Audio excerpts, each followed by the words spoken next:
আজকে আমি একটা বোনের রিকোয়েস্টেড ভিডিও নিয়ে চলে এসেছি, আর সেটা হলো ডেইলি ব্লগ। আর আজকের ব্লগটা আমি একটা মিনি ব্লগের মাধ্যমে শেয়ার করছি। আজকে আমার বিছানাটা রোদ্রতে দিয়েছিলাম আর মুখ ধুয়ে নিচ্ছি এখন।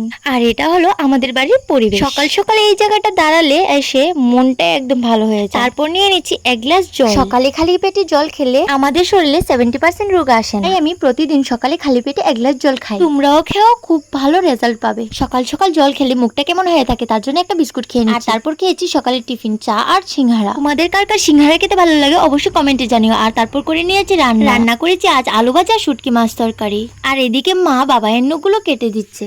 মার শরীরটা যদি ভালো থাকে তাহলে আমাকে এতগুলো কাজ করতে হয় না, অনেকগুলো কাজ মাই হেল্প করে দেয়। এখন আমি এই কাপড়গুলো ধুবো, এর মধ্যে আমি আবার স্নানটাও করে নিয়েছি। কাপড়গুলো ধোয়ার পর এখন আমি খাচ্ছি সকালের খাবার। সকালের মেনুতে ছিল কাল রাতের মাংসের ঝোল ছিল আর আলু ভাজা, যেটা আজ করেছি। সকালে খাওয়ার পর একটু রেস্ট নিয়ে তারপর আবার দুপুরের খাওয়ার সময় হয়ে গেছে। একেবারে দুপুরের খাওয়ার টাইমটাই তোমাদেরকে দেখালাম। আর এই দেখো আমার চোখের পাশে পিঁপড়ে কামড়ে দিয়েছে। তারপর আমার আইব্রো গুলোকে থ্রেডিং করে একটু ঘোরাঘুরি করলাম আর রাত হয়ে গেছে এখন। তো এখন আমি রাতের খাবারটা বানিয়ে নিচ্ছি। তোমরাও অবশ্যই কমেন্টে জানিও নেক্সট ভিডিও কি দেবো। আমি সম্পূর্ণ চেষ্টা করবো তোমাদের ইচ্ছে মতো ভিডিও দেওয়ার। তোমাদের সারাদিনের ভিডিওটা কেমন লাগলো অবশ্যই জানিও। Thanks for watching, by.